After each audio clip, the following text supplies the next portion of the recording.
In this lesson, we're going to talk about tipping points, a possibly very scary aspect of climate change and how it might affect the world. But normally climate change doesn't seem that scary. We're talking about 1, 2, 3 degrees. A 3-degree change in temperature doesn't sound that bad. Tipping points are one of the reasons why 1.5 degrees or 2 degrees may be very bad. What is a tipping point? Typically, when a small change in inputs, like a small change in temperature, has a very large effect on output, like causing a global catastrophe, that's an example of a tipping point, where some very small effect can cause a major change. An example is ice ages. As we've talked about before, a tiny reduction in sunlight at certain northern latitudes results in giant glaciers moving across the world. Terrible. So very small input effect, a few percent change in brightness at a certain time of year in a certain part of the world, result enormous. The Intergovernmental Panel on Climate Change defines it as a critical threshold beyond which a system reorganizes, often abruptly and or irreversibly. But in fact, mathematically, tipping points can refer to many different things, and this is a major source of confusion. I've read a lot of books about tipping points, and they're all actually talking about different things. So I would say there were three main things that tipping point refers to. A transition between different stable states, a positive feedback loop, or any change that is irreversible. So let's quickly talk through these three possibilities. So transition between different stable states. A classic example here would be, let's say you had a basin with two troughs in it. A ball can sit in one trough or the other trough. Each of these is a stable state. So you can see here one stable state and another stable state, and maybe if you shake it, the ball might roll from one to the other. So likewise, you can imagine there are a climate system which has two stable states. For example, a ice Earth entirely covered by snow is a stable state because it reflects most of the sunlight and stays cold, whereas an Earth with no snow at all might be a stable state. And maybe some event like a meteorite impact or a big volcano can flip the Earth from one state to another state. But then when it's in one state, it stays there unless something big happens and it goes over some threshold to go to the other state. Now this should be fairly familiar to physics students because it's actually exactly the same maths as a phase transition. For example, water turning from ice to water. You change the overall effect, the temperature, and it changes from one state to another state.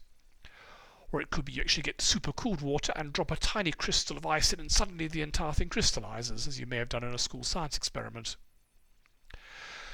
Another example might be governments on Earth. I mean, there are some governments in some parts of the Earth which have been democracies for hundreds of years, like the United States, the United Kingdom and Australia. There are other countries which have been police states for hundreds of years, like China or Russia. And they're both stable. If you have a democracy, and someone decides they're going to order everybody around and not let them say, then there'll probably be riots and strikes, and the people won't let them. So it stops someone from taking over. Normally, there are exceptions. Likewise, a police state, if someone decides they don't want to be in a police state anymore, they'll usually get taken away by the Secret Service and you don't see them again. So both systems are stable, but you can occasionally jump from one stable state to another stable state, say by a revolution. So that's the first idea of a tipping point, that there are multiple stable states, and normally the system, whether it's the weather or politics or a fluid, stays in one and occasionally can flip to another. Another actually more common meaning of the word tipping point is positive feedback. In fact, there's a whole book by Malcolm Gladwell called Tipping Points, and it's all about positive feedback.